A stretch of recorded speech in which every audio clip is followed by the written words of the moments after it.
It begins in a way that no one could have predicted, not with a dramatic chase or a public confrontation, but with something far quieter and far more unsettling.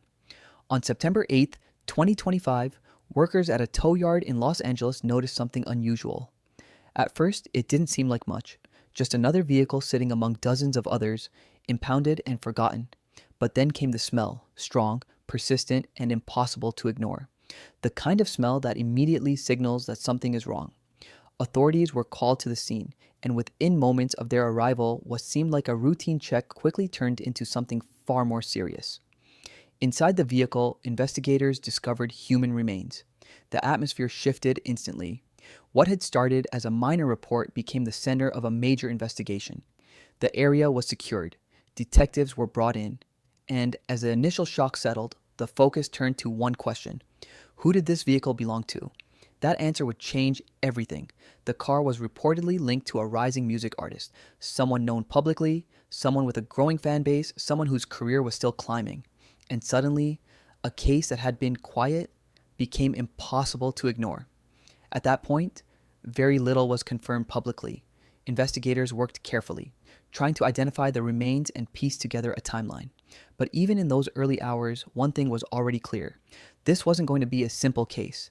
And as more details slowly began to surface, the situation only became more complicated, because the discovery inside that vehicle was just the beginning.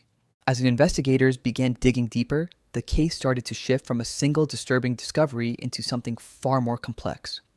The identity of the victim was eventually determined to be a teenage girl who had previously been reported missing. That alone added urgency to the investigation, but it also raised even more questions. How did she end up there? And more importantly, who was responsible? Attention quickly turned toward the individual connected to the vehicle. Reports indicated that this person had already been on law enforcement's radar prior to the discovery. Not formally charged, not publicly named in any official capacity at the time, but not entirely unknown either. Behind the scenes, investigators had reportedly been monitoring certain developments for months. Search warrants were executed, digital devices were collected, and a large volume of potential evidence was secured. What stands out here is the scale.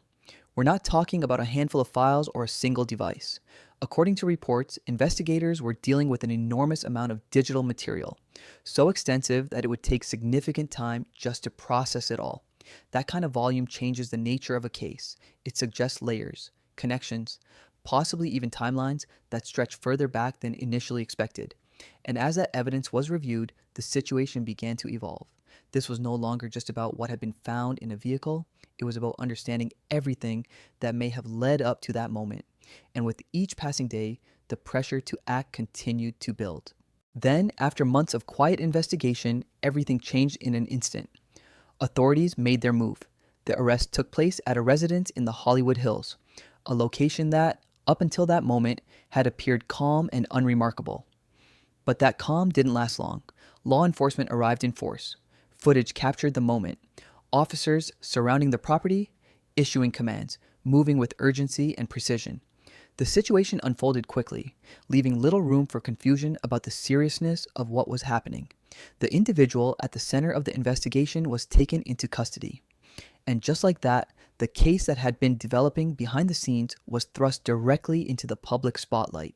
News spread fast. Within hours, headlines began circulating. Social media reacted almost immediately. And the story that had once been quiet became one of the most talked about topics online. What made the moment so striking wasn't just the arrest itself, but the contrast.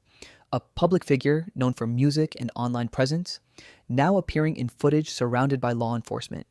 It created a sudden shift in perception, and as more information began to surface following the arrest, the scale of the case became even clearer.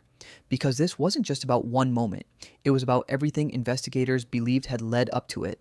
Following the arrest, official details began to emerge, and with them, a clearer picture of how seriously authorities were treating the case.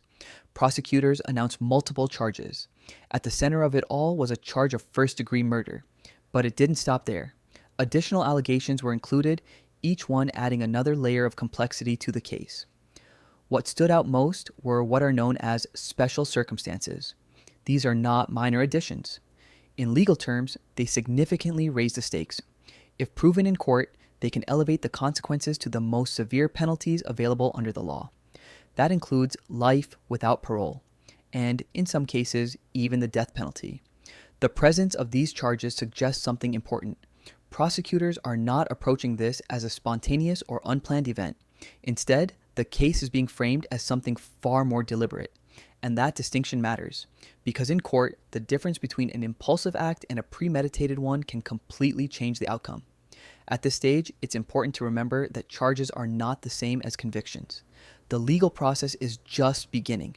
Evidence will be presented, arguments will be made, and ultimately, a jury will decide what is proven beyond a reasonable doubt. But even so, the nature of the charges alone has already set the tone for what this case could become. As the investigation moved forward, what began as a single shocking discovery started to unfold into something far more layered. Behind closed doors, investigators were working through an enormous amount of material. So large, in fact, that it reportedly required extensive time just to organize, let alone fully analyze.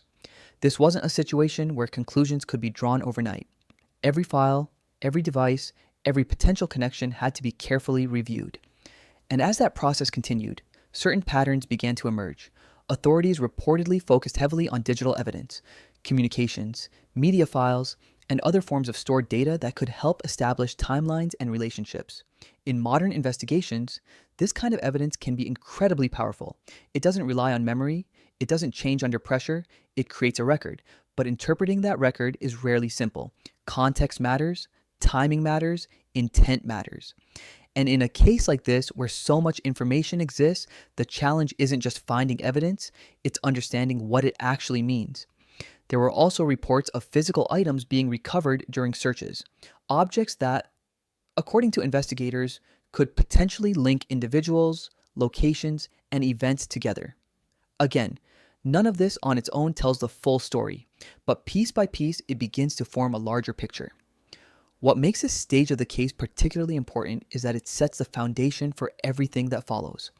Because in court, it's not about what seems likely, it's about what can be proven. And with such a massive volume of material involved, both sides, the prosecution and the defense, are preparing for a process that could take a significant amount of time. Reviewing evidence of this scale isn't quick, it isn't straightforward, and it rarely leads to simple conclusions. Which raises a key question moving forward. When all of this information is finally presented, what story will it actually tell? As prosecutors began outlining their case, a central theory started to take shape. Now, it's important to understand this is a theory, not a proven fact. It represents how the prosecution interprets the evidence they've gathered so far. And like all legal theories, it will be tested, challenged, and examined in court. According to reports, investigators believe there was a connection between the accused and the victim prior to the incident. Not a random encounter, not a chance situation, but something more established. From there, the theory becomes more specific. Prosecutors suggest that the events leading up to the crime may have been influenced by fear of exposure. Specifically, the possibility that certain information could become public and have serious consequences. If that theory holds, it would point toward motive. And motive, while not required to prove a crime, can play a powerful role in helping a jury understand why something may have happened. But proving motive is rarely simple. It requires more than assumptions, more than speculation. It requires evidence that connects actions to intent. And that's where the challenge lies. Because while a theory can sound convincing when presented as a narrative, it must still stand up to scrutiny in a courtroom. The defense, on the other hand, is expected to challenge this interpretation. They may argue that the connections being drawn are incomplete or that the conclusions being suggested go beyond what the evidence can actually support. This is where the case truly becomes a legal battle, not just about what happened, but about how those events are understood. And as both sides prepare to present their arguments, one thing becomes clear. The outcome of this case may depend less on a single piece of evidence, and more on how the entire story is constructed. Following the arrest, the impact was immediate and far-reaching. What had once been a private investigation quickly became a public story. And with that shift came intense scrutiny from every direction. Professionally, the consequences began almost instantly. Organizations and partners associated with the accused started to distance themselves. Public statements were limited, cautious, and often focused on acknowledging the situation without drawing conclusions. In cases like this, reputation becomes a critical factor, not just for the individual involved, but for anyone connected to them. At the same time, public reaction grew rapidly. Online discussions spread across platforms, with people forming opinions based on the limited information available. Some expressed shock, others called for accountability, and many simply tried to make sense of a situation that felt both complex and deeply unsettling. Meanwhile, conditions behind the scenes were also changing.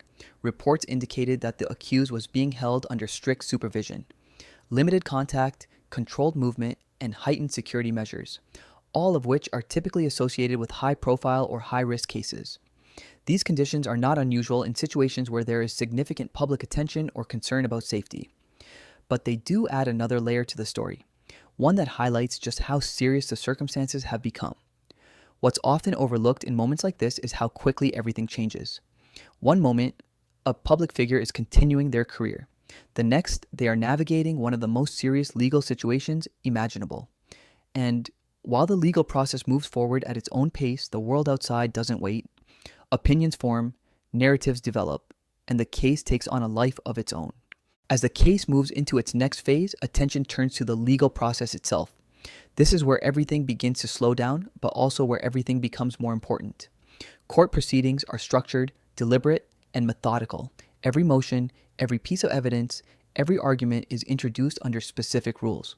And in a case of this magnitude, there will be many steps before any final outcome is reached. The defense has already indicated that they intend to challenge aspects of the case.